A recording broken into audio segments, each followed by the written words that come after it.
ভৌতিক কথা পডকাস্টের আরও একটি নতুন এপিসোডে তোমাদের সকলকে স্বাগত। আমি অমিত আছি তোমাদের সঙ্গে, আর তোমরা শুনছো ভৌতিক কথা পডকাস্ট, যেখানে বিভিন্ন মানুষের জীবনে ঘটে যাওয়া ঘটনা তার মুখ থেকে বা তার পরিচিত কারো মুখ থেকে শোনা হয়।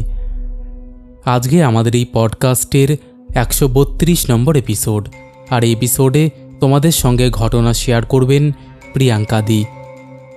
প্রিয়াঙ্কাদি দারুণ একটা ঘটনা আজকে তোমাদের সাথে শেয়ার করেছে। তোমরা অবশ্যই একটু মনোযোগ সহকারে ঘটনাগুলো শুনো।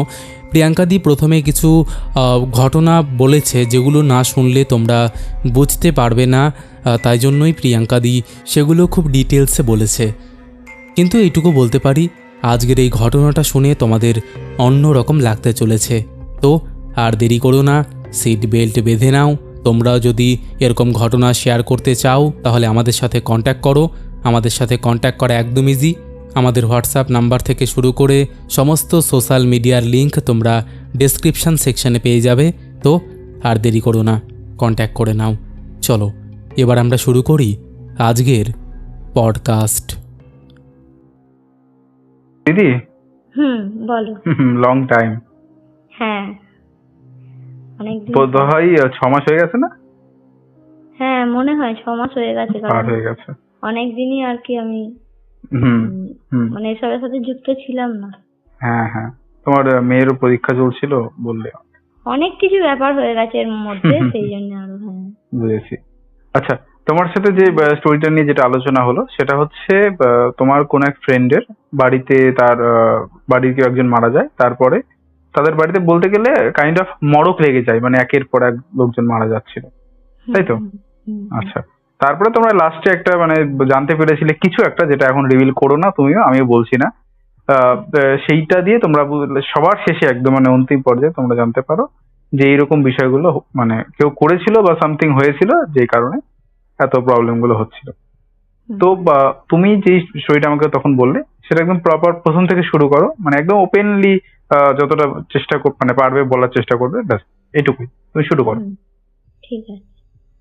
ঘটনাটা না আমি আমার একটা বন্ধুর কাছ থেকে শুনি, আর ওর নাম হচ্ছে নীলিমা। ওকে। ও মানে ওর সাথে আমার আলাপ হয় আমার এই জেঠুর বাড়িতেও ভাড়া থাকতো।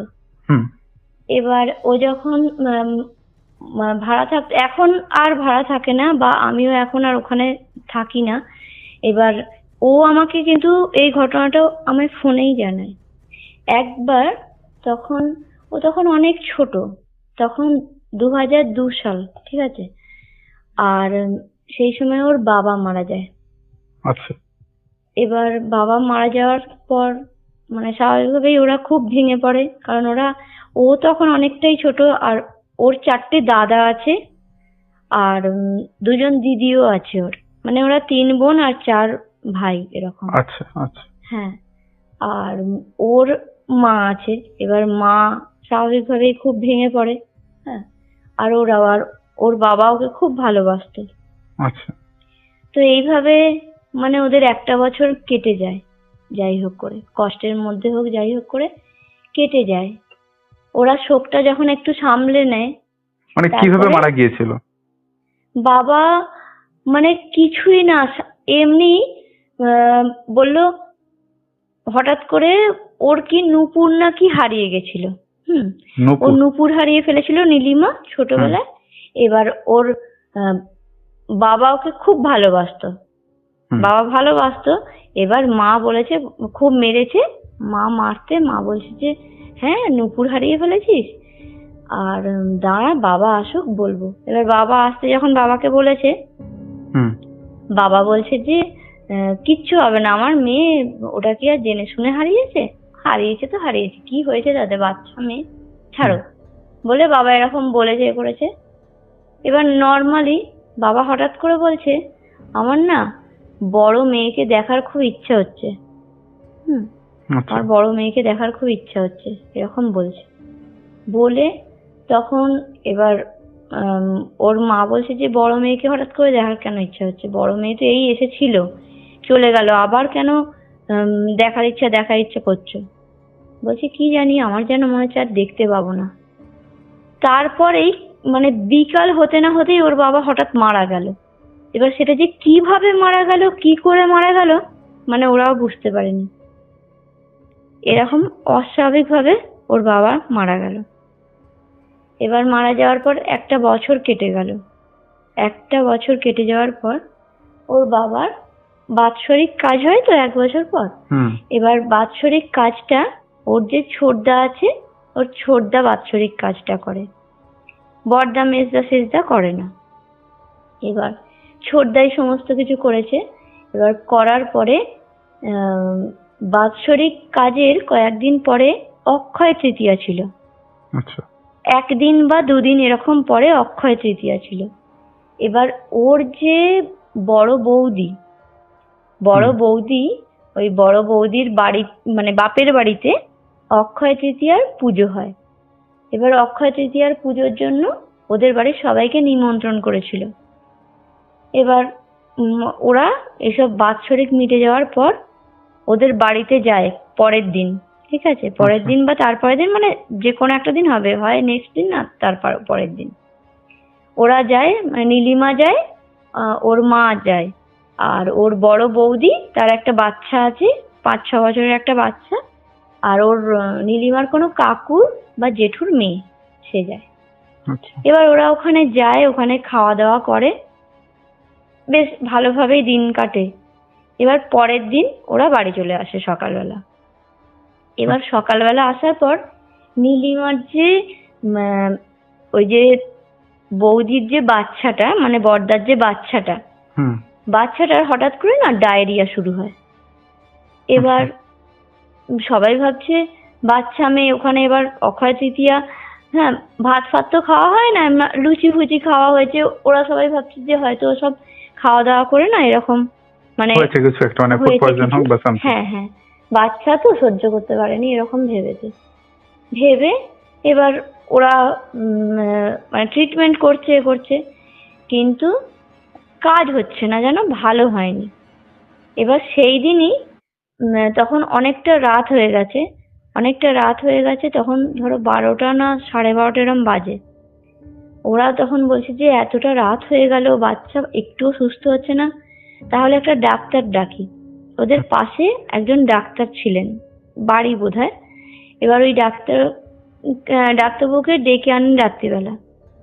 ডাক্তারবাবু এসে অনেক ঘন্টা ধরে চেষ্টা করেন, স্যালাইন দেন, সব দেন, দেওয়ার পর 1 ঘন্টা ধরে চেষ্টার পর ডাক্তারবাবু বলেন যে আমার আর কিচ্ছু করার নেই, একে ইমিডিয়েট হসপিটালে ভর্তি করতে হবে, কারণ আমার যা করার আমার করা হয়ে গেছে, অবস্থা খুব সিরিয়াস মনে হচ্ছে।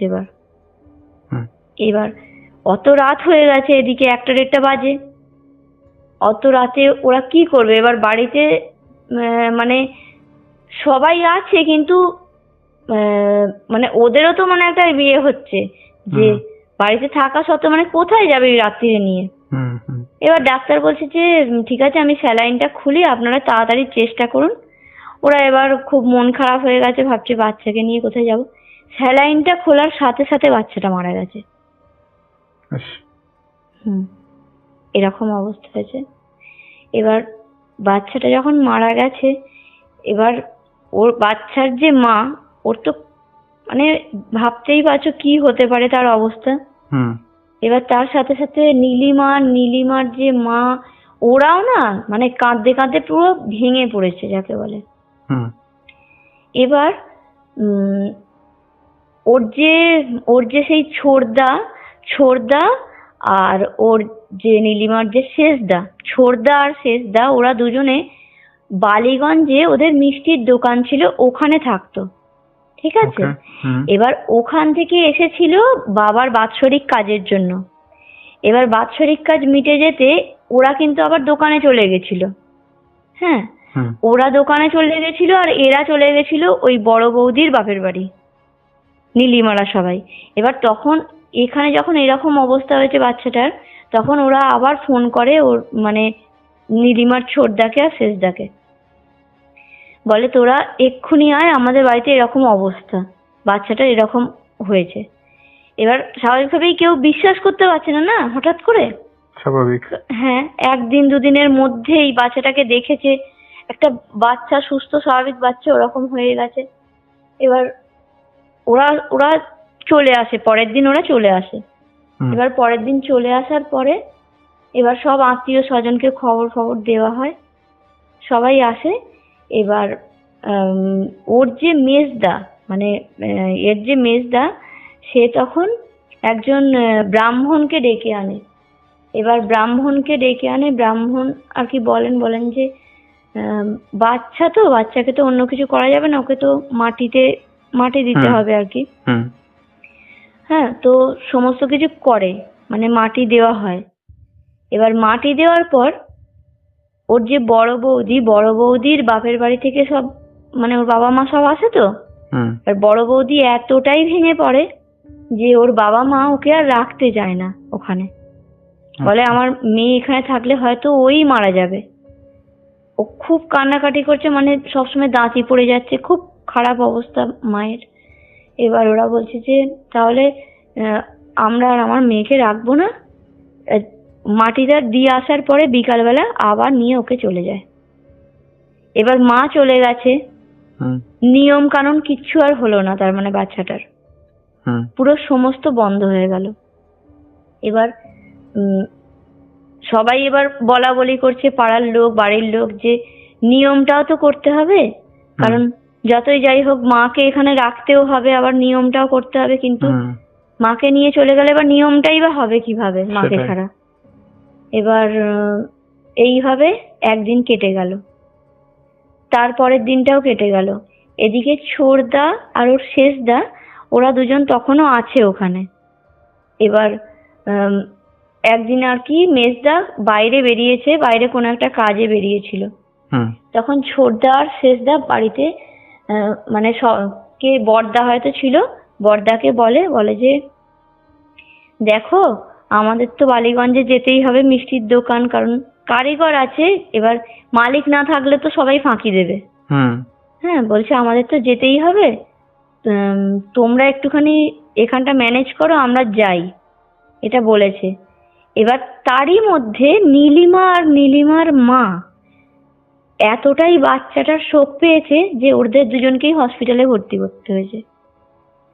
দুজনেই এদিকে হসপিটালে ভর্তি, বাড়িতে আছে শুধু মেজদা আর বড়দা। তার মধ্যে মেজদা বাইরে গেছিল, আর তখন শেষদা আর ছোটদা ওর যে বড়দা তাকে বলে বেরিয়ে যায়। আর তারপরে এটাও বলে যে আমরা ওখানে যাওয়ার আগে আগে বড় বৌদিকে একবার দেখতে যাব বাপের বাড়িতে। আচ্ছা।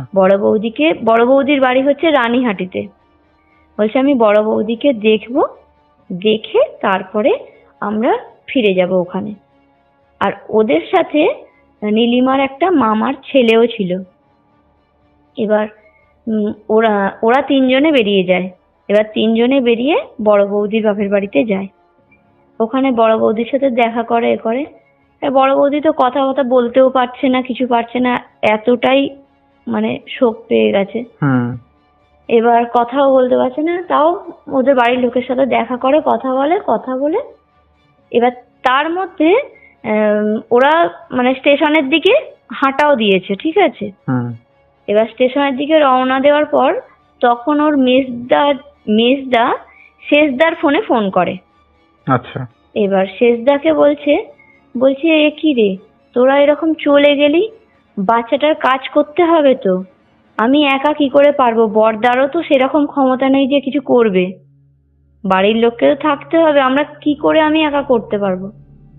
তখন শেষদা বলছে আচ্ছা ঠিক আছে, আমি দেখছি কি করতে পারি। তখন শেষদা ওর ছোটদাকে আবার বলে যে দেখ, ও তো একা পড়ে গেল, তুই বরং চলে যা, তুই আর ওই মামার ছেলে দুজনে মিলে গিয়ে ওর মানে ওকে একটু হাতে হাতে সবকিছু করে দে, হুম। ওর যা লাগবে। আর আমি বরং চলে যাচ্ছি, আমি একা চলে যাচ্ছি মিষ্টির দোকানে, ওটা নিয়ে তোদের চিন্তা করতে হবে না, এরকম বলেছে না। এবার বলে ওর মানে ওই শেষদা হচ্ছে ট্রেনে উঠে গেছে।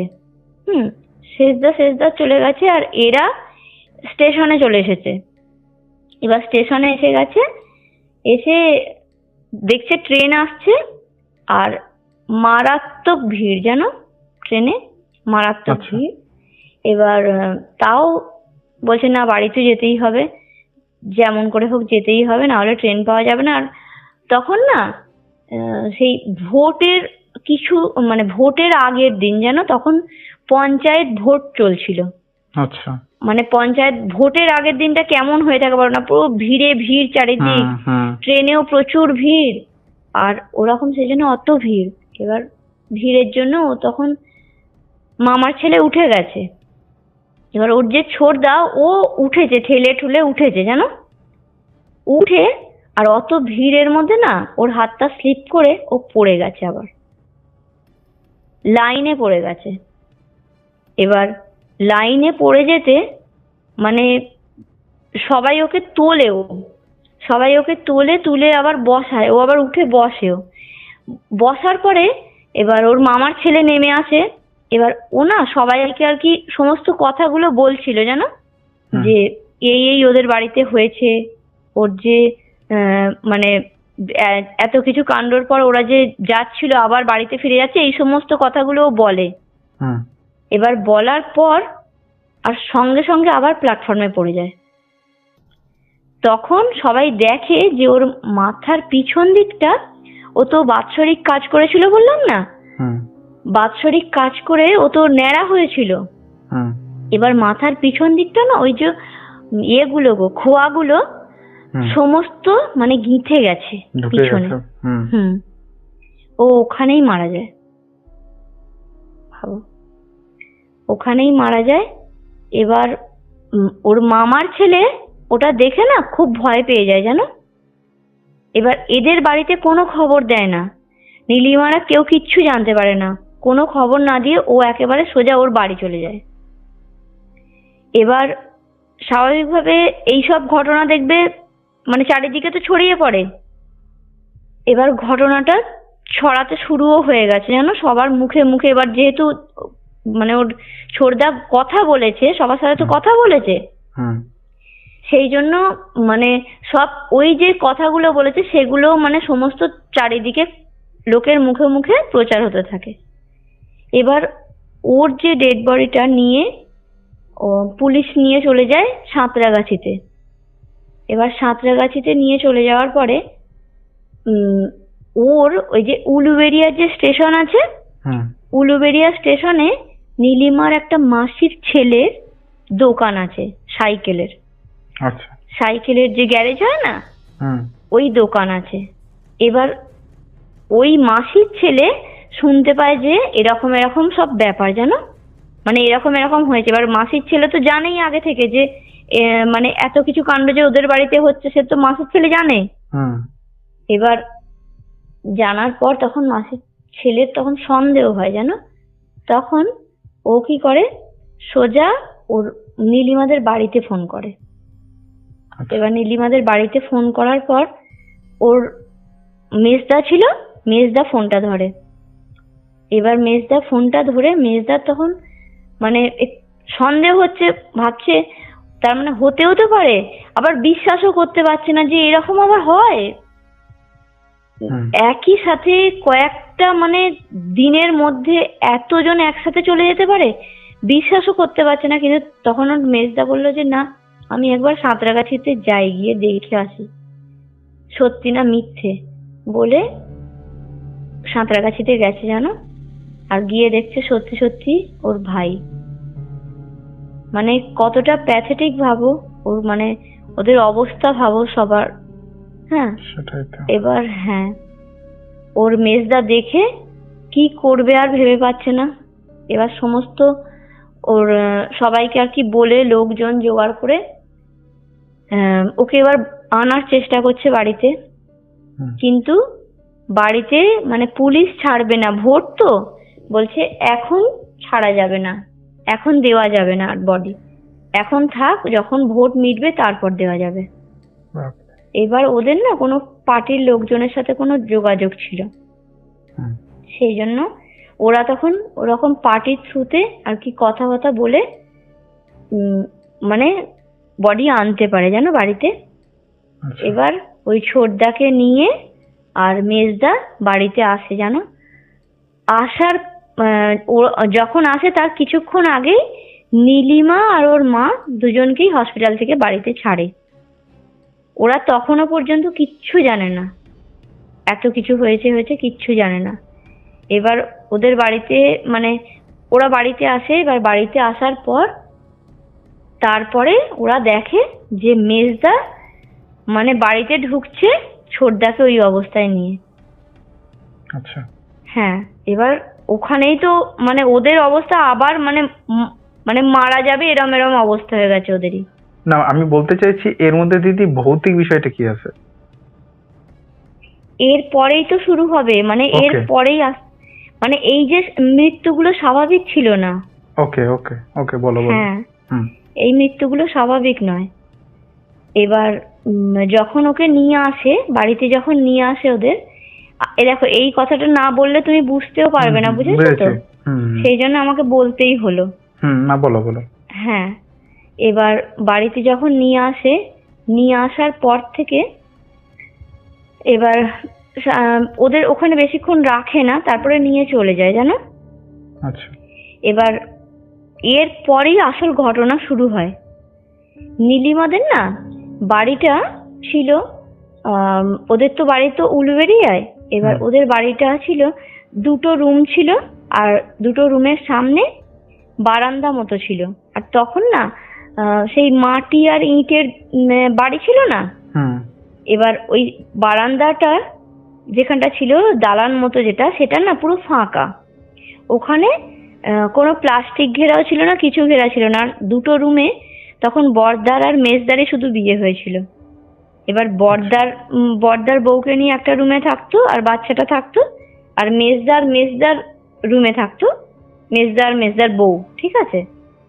আর ওই বাইরেটা থাকতো নীলিমার মা, নীলিমা, আর নীলিমার যে দিদির বিয়ে হয়েছে বললাম বড়দির, ওই নীলিমার দিদির ছেলে। এবার ওরা ওরকম থাকতো। তো একদিন নীলিমা ঘুমোচ্ছে, জানো, হঠাৎ করে মাঝরাতে ঘুম ভেঙে গেছে। ও এরকম তাকিয়ে দেখছে ওদের উঠোনে ওর ছোটদা এসে দাঁড়িয়ে আছে। এবার ও তো ছোট, ও না ভয়ে আর কিছু বলতে পারছে না, জানো, মুখ দিয়ে না কেমন একটা গো গো করে আওয়াজ করছে। এবার ওর মা উঠে পড়েছে, ওর মাকে তখন ও কিছু আর বলতে পারছে না। ওর মা উঠে আর তখন কিছু বুঝতেও পারেনি, ভাবছে বাচ্চা হয়তো ভয় ফয় পেয়েছে। হ্যাঁ, তখন এবার ও কাউকে কিছু আর বলেনি। এবার পরের দিন ও আবার ঘুম থেকে, ওরা মাঝরাত্রিরে একই টাইমে ওর ঘুম ভেঙে গেছে, ঠিক ওরা মাঝরাত করে। ঘুমটা ভাঙতে ও দেখছে আবার ওর ছোটদা দাঁড়িয়ে আছে, আর খুব করুণ মুখে না তাকিয়ে আছে ওর দিকে। এবার ও এরকম বসে বসে দেখছে, জানো।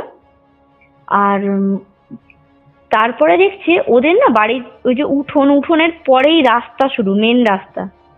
এবার ওদের সীমানাটার পরেই তো রাস্তাটা, সীমানার পরে দেখছে কিছু অবয়ব দেখতে পাচ্ছে, 4-5 জন। আচ্ছা। এবার তারা কারা ও কিছু বুঝতে পারছে না, কিন্তু অন্ধকার অন্ধকার আলো আলো এরকম একটা আলো আঁধারি থাকে না, সেই জন্য ওরকম দেখছে। এবার বুঝতে পারছে না কে ও, না ওর মাকে ডাকছে।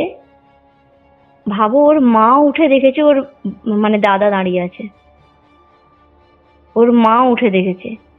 এবার ওর মা তখন দেখছে যে মানে যখন ওরা দেখছে তখন না ওরা কথা বলতে পারছে না, ওরা শুধু দেখছে। তারপরে মানে সেই একটা ঘোর লাগা হয়ে যায় না, এবার কখন কি হয়ে যাচ্ছে, কখন কি ওরা শুয়ে পড়ছে ঘুমিয়ে পড়ছে ওরা আর কিছু বুঝতে পারছে না। এবার ওইভাবে রাতটা কিভাবে চলে গেল সেটাও ওরা কিছু বুঝতে পারছে না, মানে রাত্রে দেখছে ব্যাস, তারপরে আর ওদের কিছু মনে থাকছে না। এইভাবে কিছুদিন হতেই থাকছে। তারপরে এই কথাগুলো ওর মা ওর দাদাদের বলে, জানো। ওর দাদাদের বলার পরে তখন ওর মেজদা বলে যে তাহলে আমি এবার থেকে মানে লক্ষ্য রাখবো, এখানেই থাকবো, শোবো। এবার মেজদা ওদের সাথে থাকে। ঠিক রাত্রি 12:30 বাজবে, সবাই ওর ছোটদাকে দেখতে পায়, ভাবো। মানে বাড়ির সবাই দেখতে পাচ্ছে ছোটদা এসে দাঁড়াচ্ছে উঠোনে, কিন্তু কোনো কথা বলছে না। মুখে কোনো আওয়াজ নেই, মানে কোনো রকম অঙ্গভঙ্গি নেই, কিচ্ছু নেই, কিন্তু শুধু এসে দাঁড়িয়ে আছে, এটাই দেখছে ওরা। ওকে। এবার ও বলছে যে, এবার ওর মেজদা তখন বলছে এটা তো মানে ভালো নয় না, হুম কিছু তো মানে কিছু তো নিশ্চয়ই ব্যাপার আছে, যেটাও হয়তো হয়তো কিছু বলতে চাইছে বা কিছু একটা হচ্ছে। হুম আর এরকম ভাবে মানে যে চলে গেছে সে এরকম বারবার রোজ যদি আসে, সেটা তো খারাপই হচ্ছে। সেটা সমস্যাজনক। হ্যাঁ, এবার তারপরে শুরু হয় মানে ঠিক রাত 12:30 বাজবে, হুম নীলিমার জ্বর শুরু হচ্ছে। 12:30 থেকে যতক্ষণ না ভোরের আলো ফুটছে ততক্ষণ জ্বর। আচ্ছা। এবার সব সময় ওরা দেখতে পেত না যে ওর দাদা এসেছে, কিন্তু ওরা ফিল করতে পারতো যে দাদা এসেছে। এবার মানে নীলিমার যখনই গা পুরো জ্বরে পুড়ে যেত তখনই ওরা বুঝতো যে হ্যাঁ ওর দাদা এসেছে। আর ভোর হওয়ার সাথে সাথে একবার ও পুরো স্বাভাবিক হয়ে যেত, কোনো জ্বর নেই, কোনো কিছু নেই, ডাক্তারও দেখাতে হতো না। এরকম মানে রোজ চলতেই থাকে চলতেই থাকে। এবার এইভাবে যখন দিন যায়, এবার ওরা একটা তান্ত্রিককে ডেকে আনে, জানো। এবার তান্ত্রিকটা, ওরা বলছিল আর কি যে একটু ভণ্ড টাইপের, মানে সবসময় তো আর ভালো তান্ত্রিক পাওয়া যায় না। হুম ওরা বললো যে তান্ত্রিকটা ভণ্ড, কারণ তান্ত্রিকটা এসেই প্রথমেই বলল যে তোমাদের বাড়িতে আর 9 দিনের মধ্যে আবার একজন মারা যেতে চলেছে। আচ্ছা। হ্যাঁ, এবার সেটা শুনে ওদের প্রচন্ড রাগ হয়েছে, জানো।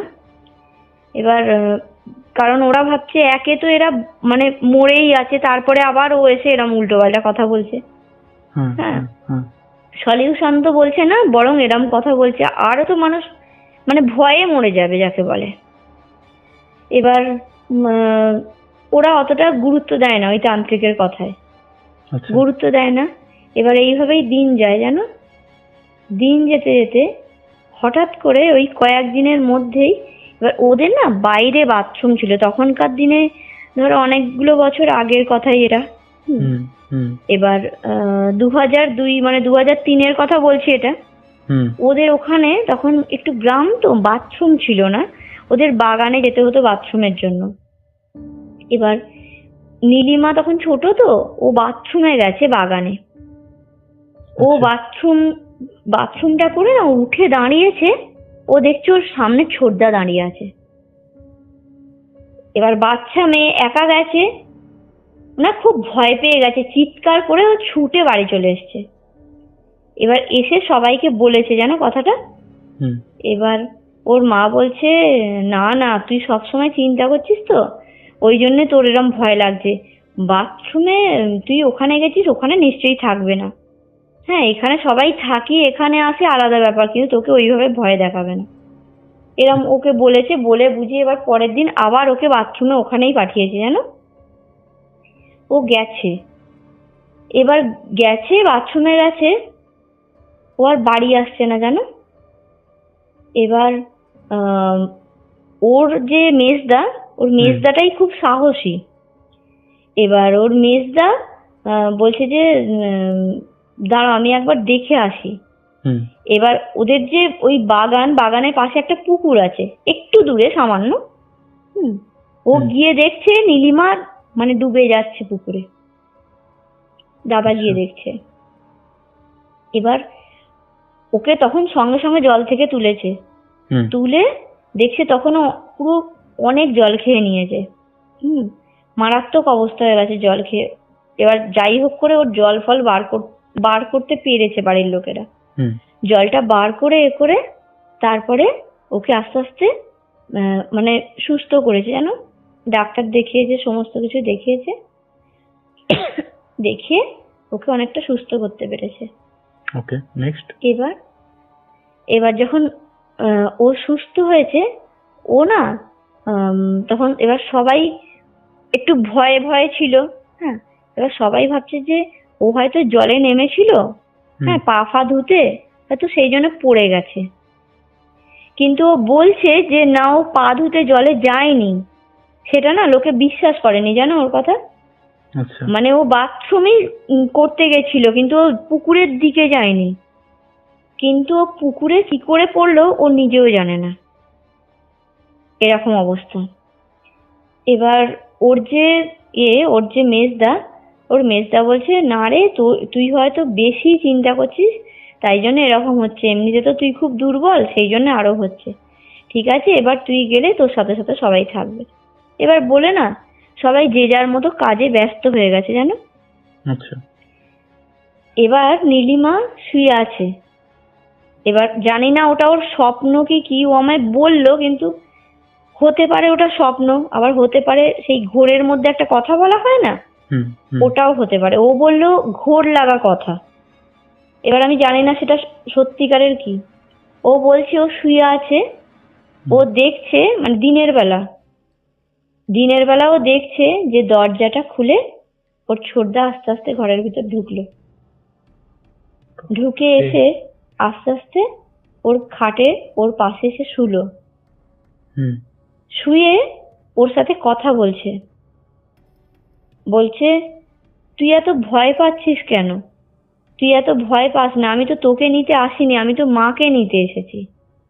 ইস। আমি মাকে নেব আর চলে যাব, আমি তোকে নিয়ে যাব না। এবার নীলিমা, ও না, মানে ও বলছে মুখে যে না না, তুই মাকে নিয়ে যাবি কেন? তুই আমাকে নিয়ে চল, তারপরে আমরা দুজনে মিলে মাকে নিয়ে যাব। এ বাবা। হ্যাঁ, এবার ওটা স্বপ্ন না ওর ঘোর লাগা কথা, সেটা মানে ক্লিয়ার নয়। আচ্ছা। এই কথাটাও বলেছে। এবার কিন্তু ওটা ওর মনে আছে, ভাবো এই কথাটা ওর মনে আছে। হুম হুম। এই কথাটা বলেছে, তারপরে আর ছোটদাকে দেখতে পাইনি। এবার তখনও ভাবো, এবার দিনের বেলা না ও সব সময় ফিল করতো ছোটদা কিন্তু ওর কাছে আসে, ওর কাছে বসে, কথা বলে, সমস্ত কিছু ও পুরো ফিল করতে পারে। কিন্তু দিনের বেলা অন্য ওর বাড়ির কোনো লোকজন ফিল করতে পারে না। বাড়ির লোকজনরা কিন্তু শুধু ওই রাত্রি 12:30টার সময় দেখতে পায় ওকে। আচ্ছা। হুম।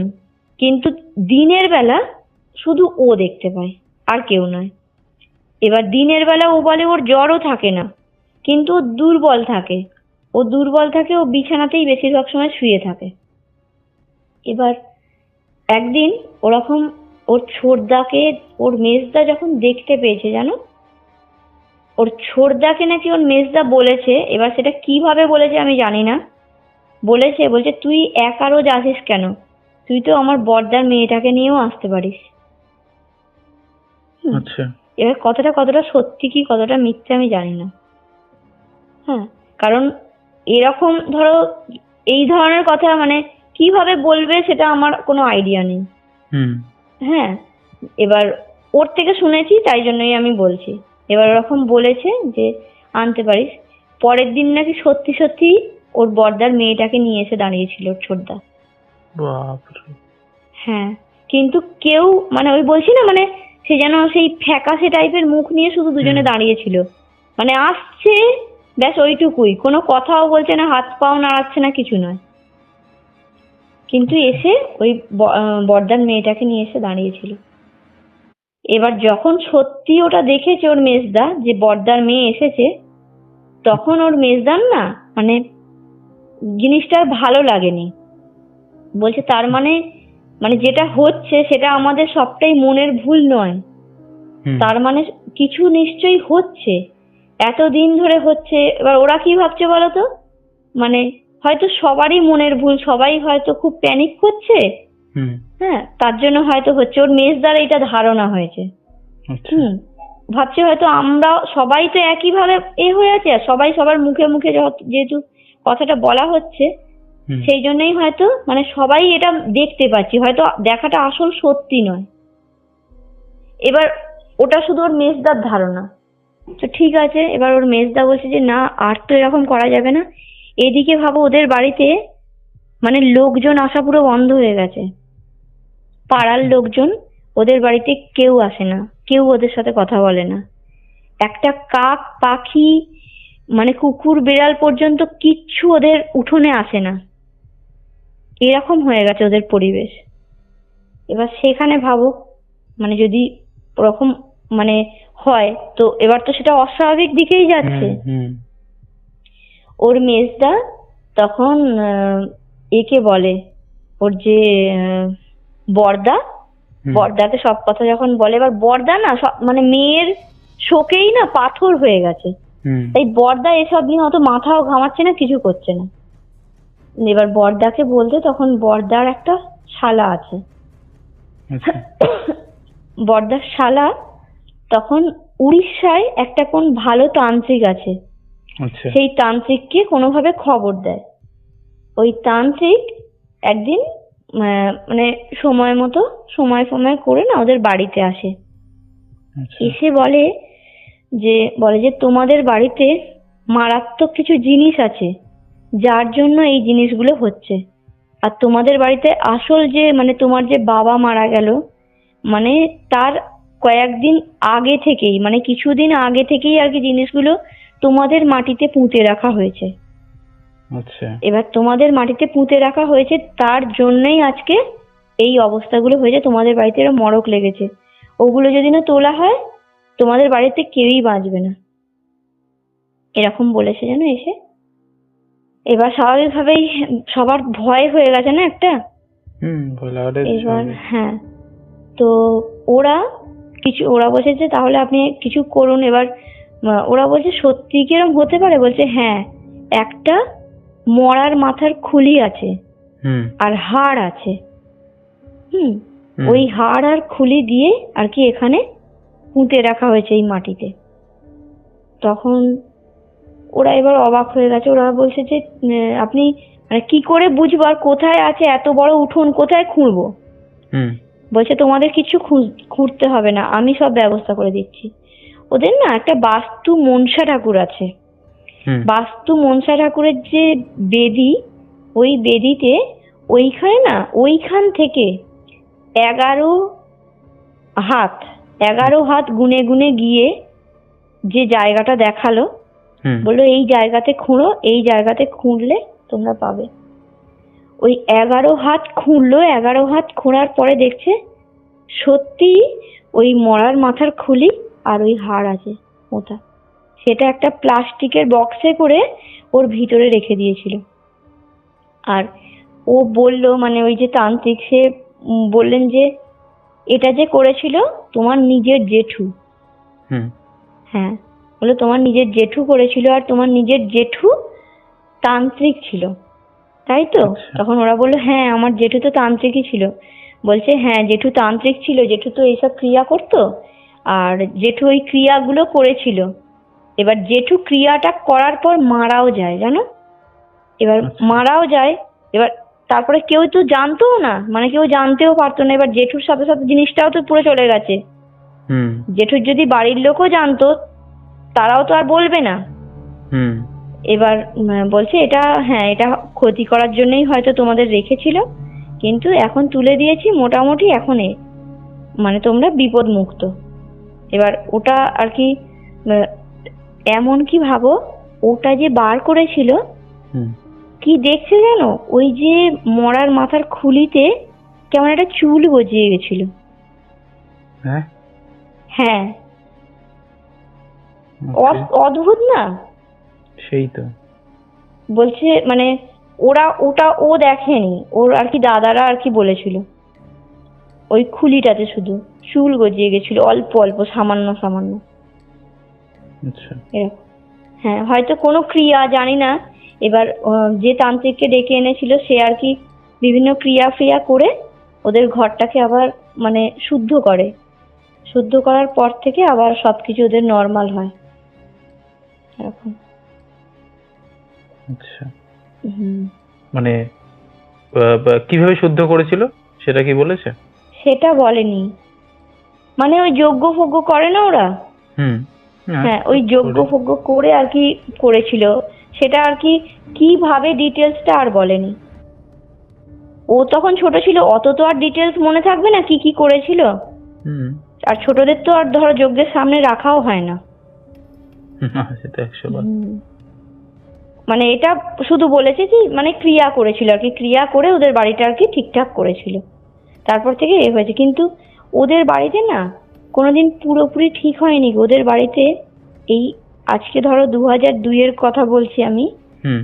আজকে তো এখন 2024, এতগুলো বছর কেটে গেছে, কিন্তু ওদের না মানে অঘটনের পর অঘটনই ঘটে যাচ্ছে বাড়িতে।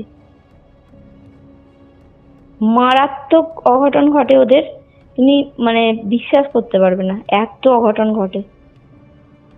অথচ ওদের বাড়িতে কালী পুজো হয়, ভাবো। কালী ঠাকুর আছে, মানে মূর্তি এনে, বড় মূর্তি এনে পুজো হয় প্রতি বছর। তাও ওর শ্বশুর বাড়িতে পর্যন্ত পুজো হয়, কিন্তু ওদের বাড়িতে মানে অঘটনগুলো কিন্তু যায়নি। এখনো আছে। হ্যাঁ, ও যে বলে না, মানে তোমার শুনলেই মনে হবে ওদের বাড়িতে মৃত্যুগুলো না স্বাভাবিক নয়, জানো। এত, আর যখনই মানে কিছুদিন ছাড়া ছাড়াই শোনা যায় না কেউ না কেউ মারা গেছে। মানে অল্প বয়সে গো, ধরো 20 বছর 21 বছর এরকম সব আর কি, সবাই সমস্ত রিলেটিভ এর কথা বলছি, মানে দিদি, ওর যে বড়দির কথা বলছিলাম, যে বড়দির ছেলেটা ওর কাছে থাকতো সুতো, হুম। কয়েক বছর আগে ওর বড়দির ছেলেটা মারা গেল অস্বাভাবিক ভাবে সকালবেলা ঘুম থেকে উঠে। এখনো পর্যন্ত বলছি না, কোনো কিছুই যেন স্বাভাবিক মানে নয় ওদের অস্বাভাবিক বাড়িতে। বলতে কেমন করে মারা গেছে? শুধু ভাবো, ব্রাশ করছিল, ব্রাশ করতে করতে মারা গেল সে, ভাবা যায় এরকম? ব্রাশ করতে করতে? মানে কিভাবে হতে পারে? সুস্থ ছেলে, ভাবো, কোনো অসুখ ছিল না, কিছু ছিল না। যদি বলো হ্যাঁ স্ট্রোক হতে পারে হয়তো, কিন্তু স্ট্রোক হওয়ার জন্য তো মানে তার কিছু তো উইক থাকবে, বলো না একটু। হুম, 100 বার। হ্যাঁ, হার্টটাও তো উইক থাকার দরকার আছে। স্ট্রোক হওয়ার জন্য তো তার হার্ট কমজোরি থাকতেই হবে, নাহলে কি এমনি এমনি স্ট্রোক হয়? সেই তো। আর বলছি না, 20-22 বছরের ছেলে, বাচ্চা ছেলে, ওরকম সকালবেলা ঘুম থেকে উঠলো, ব্রাশ করলো, ব্যাস। অদ্ভুত লাগে। আর তারপরে ওরাও গো, মানে ওদের, মানে নীলিমা যতবার প্রেগন্যান্ট হয় যেন ততবারই নষ্ট হয়ে যায় ওর। এগুলো অস্বাভাবিক নয় তো কি, বলো না? সেই তো। যতবার যতজনকে দেখিয়েছে সবাই বলেছে মানে আর নীলিমা কি বলতো, মানে ওর শ্বশুর বাড়িতে থাকে না, ওর শ্বশুর বাড়ি অনেক দূর, বর্ধমান। এবার সেই জন্য ওর বর হচ্ছে আনন্দবাজারে কাজ করে, জানো, মানে রিপোর্টারই বলা চলে ওর বরকে। আচ্ছা। এবার সেই জন্য এখানেই ওদের থাকতে হয়। তো এতগুলো বছর এখানে থাকতো, ওর বাড়িতেই থাকতো, ওর বাপের বাড়িতে। হুম। হুম। ওর বর থাকতো ওই কলকাতায় যে বিয়ে দেয় না, ওদের যে হোটেল ফোটেল দেয় না, হুম। ওই হোটেলে থাকতো ওর বর, আর ও থাকতো এখানে। ওর বর মাঝে মাঝে আসে আবার চলে যায়, এরকম করতো। তারপরে ওরা আমাদের বাড়িতে ভাড়া নিয়ে থাকলো। হ্যাঁ, তারপরে আবার আমাদের বাড়ি থেকে যখন চলে গেল তখন মানে ওর দাদার বাড়ির পাশে আর কি ওরা বাড়ি করবে বলে ওর দাদার মানে ওর মায়ের কাছেই আবার থাকা শুরু করেছিল, এরকম। সেই ঘুরে ফিরে ওখানেই ওরা যায়, আর বারবার ওদের না খুব ক্ষতি হয়। এখনো পর্যন্ত ওরা কিন্তু ক্ষতি সামলে উঠতে পারেনি। কিছু বছর আগে, 2 বছর হবে হয়তো খুব জোর, এমন বড় অ্যাক্সিডেন্ট হয়েছিল, চিন্তা করতে পারবে না, ওরা হয়তো বাঁচতই না। এত কিছু কি কোনো মানুষের সাথে হতে পারে বলো? মানে কন্টিনিউ চলছে? চলছে এখনো পর্যন্ত, আজও পর্যন্ত, ভাবো চলছে। মানে এমনই কন্ডিশন, ওর বরের পুরো মানে একটা সাইড পুরো ভেঙে গেছিল, বাঁ দিকটা। হুম। আর ওরও আরো খারাপ অবস্থা হয়ে গেছিল। ওর বরের নাকি জিভটা পুরো বেরিয়ে এসেছিল, ভাবো। হ্যাঁ, এমন অ্যাক্সিডেন্ট হয়েছিল, এত মারাত্মক। ওদের মানে ফ্যামিলিতে খুব। তারপরে ওর একটা জামাই বাবু, ভাবো, সেও ওরকম। মানে ওদের কোনো মৃত্যুই স্বাভাবিক নয়। জামাইবাবু গেছে অফিসে, কারেন্টে হাত লেগে মারা গেল, ভাবো। কারেন্টে হাত লেগে? হ্যাঁ, কারেন্টে হাত লেগে মারা গেল। সবগুলোই কি অস্বাভাবিক নয়, বলো না?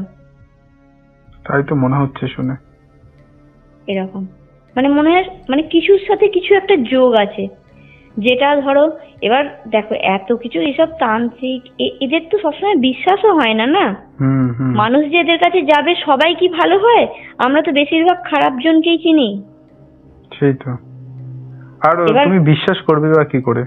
কি করে বিশ্বাস করা যায়? যতই কিছু হোক মানুষ তো মানে এদের বিশ্বাস করতে পারে না মন থেকে।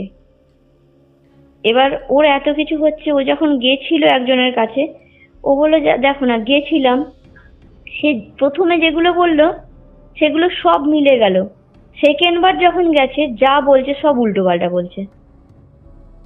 এবার তার মানে সে ঠক, এটাই ভাবতে পসিবিলিটি হবে। আছে, হুম পসিবিলিটি আছে যে সে জানে না বা something। হুম ওটাই তো। এবার ও বলছে আর এত সময় বা কার আছে বলো, কাজ ছেড়ে এইসব করবে সারাদিন? হুম হুম। হ্যাঁ, এইসব তান্ত্রিক ফান্ত্রিকদের নিয়ে পড়ে থাকলে হয়? মানুষের চলবে না। কাজ কাজ এমন একটা অবস্থা হয়ে গেছে এখন, কাজের ইয়েতে এমন ব্যস্ত। হ্যাঁ, আর বলো না, আনন্দবাজারে কাজ করে, তার মানে কত এতে আছে ভাবো সে সবসময় ব্যস্ত। কতটা এবার ব্যস্ততা। হুম আর আর ও একা কোথায় যাবে? ও তুমি চিন্তা করতে পারবে না, যখনই ফোন করে ও অসুস্থই থাকে আমাকে, যখনই ফোন করে মানে মাসে আমায় যদিও দুবারও তিনবারও ফোন করে, ও সবসময় অসুস্থই থাকে। ভাবতে পারো একজন এত অসুস্থ কি করে থাকতে পারে বলো? এত ডাক্তার দেখাচ্ছে, এত টেস্ট হচ্ছে, কোনো রোগ ধরা পড়ছে না, এতগুলো বছর হয়ে গেল। ধরো পয়সার তো অভাব নেই, পয়সা আছে, ওর বর পুরো খরচাও করছে, কিন্তু কোনো রকম চিকিৎসার কোনো উন্নতিই হচ্ছে না। একই জিনিস একই রকম ভাবে প্রতিবার হচ্ছে। এই মাত্র 1 মাস আগের খবর, ওর বাচ্চাটা নষ্ট হয়ে গেল। ইস, এরকম 3 থেকে 4 বার হয়ে গেল ওর সাথে। মানে প্রচন্ড আর কি, সেই যাকে বলে ডিপ্রেশনের মধ্যে দিয়ে যাচ্ছে ও। হুম, চলছে আর কি। হ্যাঁ চলছে, একদম চলছে তো, আর থামছেও না। এমনকি ভাবতে পারবে না, ওর যে বাড়ির যে মানে ফ্যামিলি, হুম ওর দাদারা ওর পুরো বিরুদ্ধে চলে গেছে। ওর যে দিদি, বড়দি বলো মেজদি বলো, সবাই ওর বিরুদ্ধে চলে গেছে। হুম। মানে কেউ বড়দিও সম্পর্ক রাখেনি, দাদারা সম্পর্ক রেখেছে, কিন্তু খুব যে ভালো, মানে ধরো টাকাটাই দাদারা চায়, বুঝেছো তো? হুম হুম ও প্রচুর টাকা, মানে কারোর কিছু প্রয়োজনে টাকা দিয়ে হেল্প করে তো, হুম। টাকাটাই চায়, মানে ওকে চায় না, এরকম একটা ব্যাপার হয়ে গেছে ওর। এরম মানে খুব আর কি এর মধ্যে দিয়ে চলছে। এগুলো এগুলো মানে স্বাভাবিক তো হতে পারে না বলো? সব কি আর তাই তো স্বাভাবিক মনে হতে পারে হচ্ছে দেখলে? শুনে। হ্যাঁ শুনে তো তাই মনে হচ্ছে। সেটাই। এবার তাও আমি বলেছিলাম, বললাম যে তুমি কাউকে একজনকে দেখাও, তোমরা তো তবু বিশ্বাস করো এসব, আমি বললাম তোমরা তো তবু বিশ্বাস করো বা এসব তো ধরো। বলছে হ্যাঁ ইমিডিয়েট বিশ্বাস দেখানো উচিত। করি, কিন্তু ও একজনকে যাকে দেখাতো, একবার শোনো তাহলে, ওর তো ওর দাদাদের বাড়িতে একজন ঠাকুর মশাই এসেছিলেন। ঠাকুর মশাই এসে বললেন যে তোর মানে পুজো করলেন, কালী পুজো হয় বললাম না, হুম ওর দাদার বাড়িতেই তো কালী পুজোটা হয়। এবার কালী পুজোটা হচ্ছে, ঠাকুর মশাই ওকে দেখে বললেন যে তুই না আম, আমার বাড়িতে একবার আসবি, এসে দেখা করবি, হুম। না হলে বিশাল বড় ক্ষতি হয়ে যাবে তোর। আর ও তখন প্রেগন্যান্ট ছিল জানো। এবার আহ, ওই যে ঠাকুর মশাইয়ের যে বাড়ি, ওই বাড়িতে যেতে গেলে শ্মশানের ওপর দিয়ে যেতে হয়। আচ্ছা। মানে শ্মশানের ওপর মানে শ্মশানটা পাশে রাস্তার ওপর, হ্যাঁ। হুম এবার শ্মশানের পাশ দিয়ে যেতে হবে। এবার ও বলছে যে এই অবস্থায় শ্মশানের পাশ দিয়ে যাব, যাব না এই অবস্থায় শ্মশানের পাশ দিয়ে, পরে বরং যাব, সবকিছু হয়ে যাক পরে যাব। হুম। তার তুমি চিন্তা করতে পারবে না, এই কথাটাও ভেবেছে, 1 সপ্তাহের মধ্যে ওর বাচ্চাটা নষ্ট হয়ে গেল। ইস, ভাবো তাহলে, মানে কোনো কিছুই তো স্বাভাবিক নয়। তারপরে এবার যখন ওরকম হয়েছে, কিছুদিন তো অসুস্থ ছিল, তারপরে ওই ঠাকুরমশাইয়ের কাছে গেছে। ঠাকুরমশাই বলছেন যে আমি কি এখন আসতে বলেছি? আমি তো তখন বলেছিলাম আসতে, কারণ তোর ওপর ক্রিয়া করা আছে। বলছে তোর ওপর ক্রিয়া করা আছে, যেটার জন্য আজকে আজকে তুই এরকম ফল ভোগ করলি। আর আমি দেখে বুঝতে পেরেছিলাম বলে আমি বললাম যে তাড়াতাড়ি আমাদের বাড়িতে আয়। ওখানে করা যেত না, কারণ ফ্যামিলির লোকই ক্রিয়া করে রেখেছে। তাই জন্য ওখানে বলা যেত না কথাটা। তুই সেই দেরি করে এলি। দেরি করে এলি। হ্যাঁ, দেরি করে এলি। আর ওই ঠাকুর মশাইটা এখন আর বেঁচেও নেই গো, মারা গেছে। মানে ও যে তার কাছেও যাবে সেটারও আর উপায় নেই, আচ্ছা। এরকম অবস্থা। তুমি ভাবো তাহলে, বাড়ির লোক যদি এরকম করে, মানুষ যাবে কোথায়? মানুষ যাবে কোথায়? না গো, বাড়ির লোকই ক্ষতি করে, মানে সত্যি মারাত্মক হয় বাড়ির লোক। ওর মানে এইটা যেটা হয়েছে, এটা মনে হয় ও যেটা বললো ওর যে বৌদি আছে না, অনেক বৌদি আছে, তো ওই কোনো একজন বৌদি করেছিল ওর ওপর। আচ্ছা। এবার আসলে কি বলতো, টাকা পয়সা থাকলে মানুষ কি ভাবে যে ওর যদি ছেলে মেয়ে হয় তো টাকা পয়সাটা তারই তো হবে, আর যদি না হয় তাহলে ওর সবকিছু তো আমাদের। এরকমই তো মানুষের এখন ভাবনা চিন্তা হয়ে গেছে, বলতে পারো। শুনলেও খারাপ লাগে। হ্যাঁ, শুনলেও খারাপ লাগে। খারাপ তো লাগে, কিন্তু বেশিরভাগ মানুষটাই খারাপ। তোমাকে তাহলে একটা কথা বলি, শোনো। আমি বললাম না এই কিছুদিন আমি খুব মানে যে 6 মাস যে বলছি, 6 মাস না আমি খুব ব্যস্ত ছিলাম। এক তো আমার ননদের বিয়ে ছিল, আর আমার না একটা ছোট একটা কুকুর বাচ্চা ওই রাস্তারই, কিন্তু না ও আমার বাড়িতে খুব আসতো, আমাদের পাড়ারই বাড়িতে আসতো। আমি খুব ওকে ভালোবাসতাম। এই 6 মাস ওকে নিয়ে বলতে পারো আমি খুব ব্যস্ত হয়ে গেছিলাম। এবার বাচ্চা স্বাভাবিকভাবে, এটাও কেমন অস্বাভাবিক জিনিস, শোনো, শুনলে তোমার মনে হবে যে মানে স্বাভাবিক ছিল না যেটা হলো। আচ্ছা। এবার ওই কুকুর বাচ্চাটা না, একদিন আমি আমার মেয়েকে নিয়ে ক্যারাটের ক্লাসে যাচ্ছিলাম, আমাদেরই বাড়ির থেকে পিছন দিকে, জানো। এবার কুকুর বাচ্চাটা আমার সাথে চলে গেছে, জানো, পুরো ক্লাস পর্যন্ত। ও তো বাচ্চা, ও তো অত বোঝে না যে কোথায় কত পর্যন্ত যেতে হয়, কত পর্যন্ত যেতে হয় না। ও চলে গেছে। এবার আমি বলছি যে এবার না, ওকে বাড়িতে তো দিয়ে আসতে হবে। এবার দেখো, পোষা তো নয়, আমি তো দড়ি দিয়ে বাঁধিনি, বলো না, ও তো এদিক ওদিক চলে যাবে, রাস্তা হারিয়ে ফেলবে। আমি ওকে বাড়িতে আনছিলাম, আনতে আনতে রাস্তায় একজনের, একদমই আমাদের পাড়া থেকে একটুখানি বেরিয়েই একজনের একটা বাড়িতে না বাইরে মুরগি চড়ছিল, জানো। কুকুর বাচ্চাটা গিয়ে ধরেছে, আর ধরতে ওর একটা পালক ছিঁড়ে গেছে। এবার ওরা না চিৎকার করে বলছে যে খেয়ে ফেললো, রক্ত বেরিয়ে গেছে, এরকম করছে না। আর ওকে না মেরে ফেলতে যাচ্ছিল কুকুর বাচ্চাটাকে আমার সামনে। আমি না সেখানে আটকেছি, বাধা দিয়েছি, দিতে আমাকে তো যাচ্ছে তাই করে বললো, গালাগালি দিয়ে এ করে। এবার আমি না ওকে টানতে টানতে বাড়িতে নিয়ে এসে রেখে দিয়েছি। তো দিয়ে আমি আবার আমার মেয়ের ক্যারাটের ক্লাসে চলে গেছিলাম। তো ওরা না এসে প্রচুর নাকি ঝামেলা করে গেছে আমাদের বাড়িতে আর আমার শাশুড়ির সাথে। এবার আমার বর তখন ছিল না। এবার ওরা না টাকা চাইছিল, হ্যাঁ, মুরগির ক্ষতিপূরণ চাইছিল, জানো। অথচ মুরগির কিচ্ছু হয়নি, একটা পালক জাস্ট ছিঁড়েছিল। এবার আমি তাও বলেছিলাম যে, আমি তো ডাইরেক্ট কথা বলিনি, কারণ ওরা না গালাগালি দিয়ে কথা বলছিল। এবার বলো না, ওভাবে কি কথা বলা যায় লোকের সাথে? সেটাই। এবার আমি সেই জন্য ওদের সাথে কথা বলবো না বলে আমি একজনকে বললাম ঠিক আছে, টাকাটা দেবো, বলে রাখ, দিয়ে দেবো টাকা, আমাদের বাড়িতে এলে আমি দিয়ে দেবো, এটা বলেছি, জানো। আচ্ছা, একটা মুরগির যদি কিছু হয়েও যায়, একটা মুরগির দাম কত টাকা? তার মধ্যে তুমি কয় টাকা দেবে ওকে? আমি জানি না, আমার আইডিয়াও নেই মুরগির কত টাকা, মানে জ্যান্ত মুরগির কত দাম জানি না। এবার যাই হোক, ওরা ওইটুকুর জন্যই ওরম করলো, জানো। এবার আসল টার্গেট ছিল ওকে মারা, কুকুর বাচ্চাটাকে। আচ্ছা।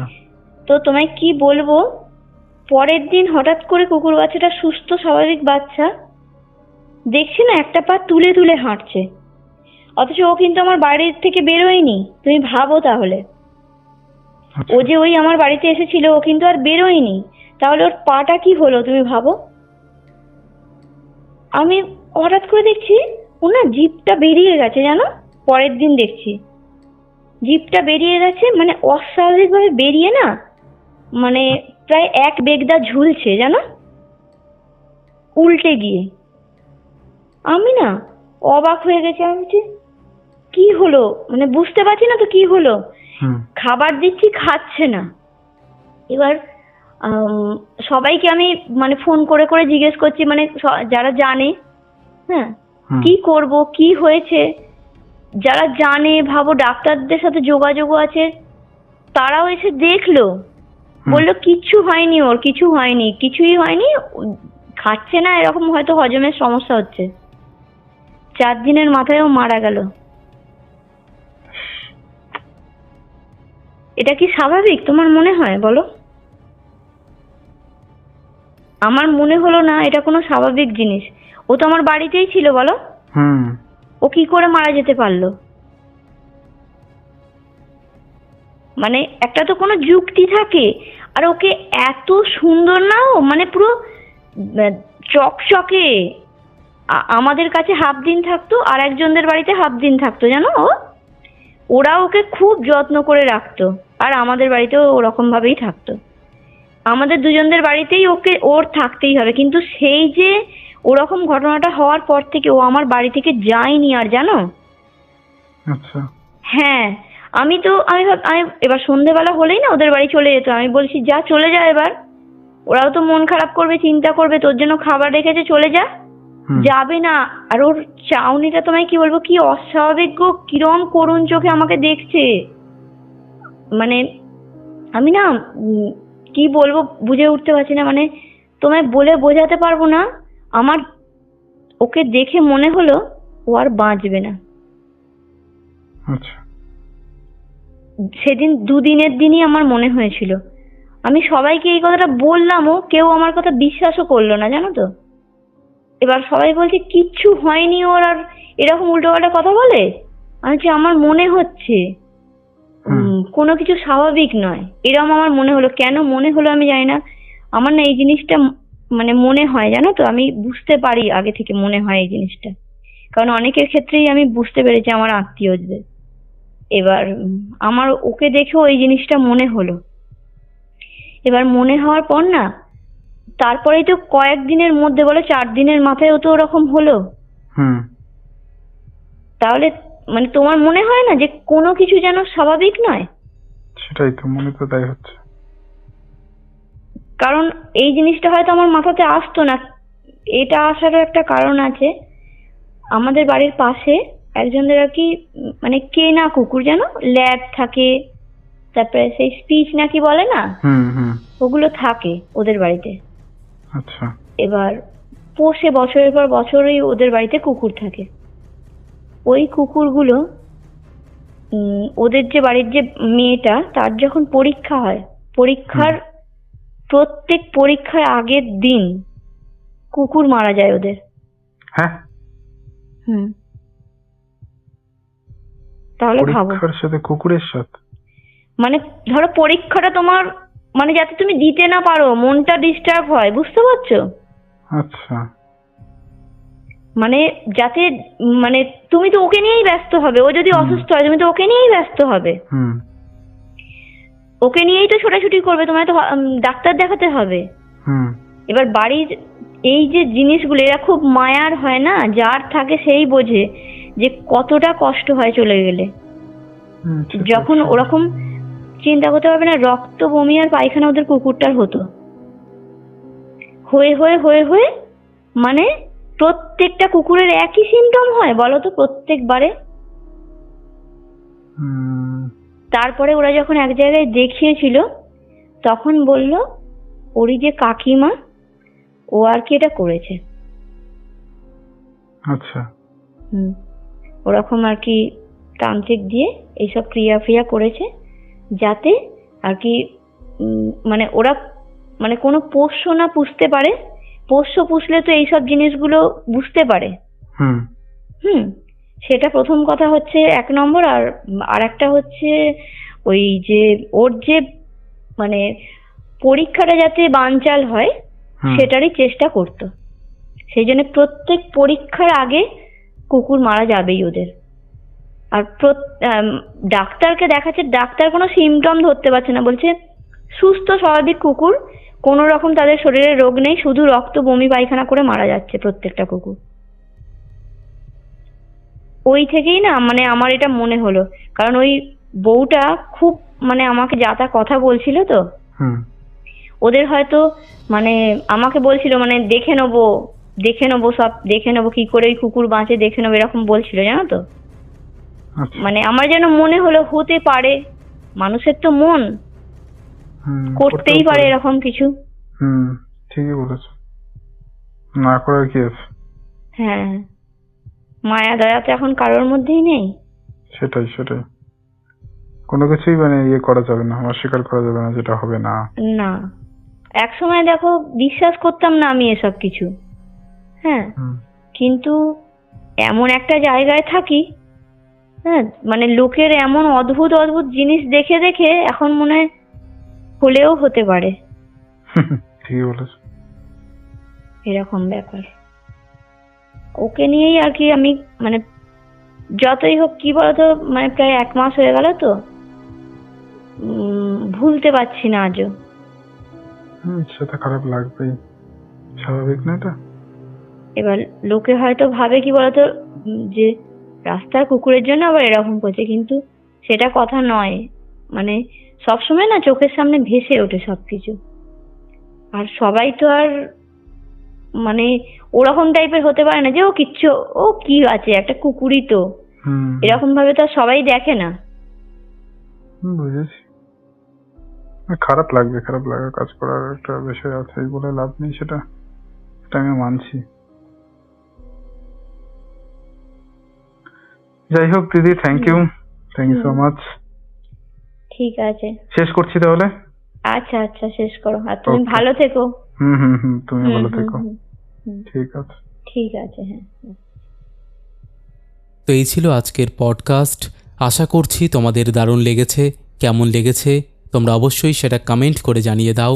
তোমাদের মধ্যে এখনও যারা এই পরিবারে যুক্ত হওনি তারা যুক্ত হয়ে যাও। কেমন টাইপের আলোচনা তোমরা শুনতে চাও সেটা কমেন্ট করে জানাও। তো আজকের মতন এখানেই শেষ করছি, আবার দেখা হবে নতুন কোনো ঘটনা নিয়ে।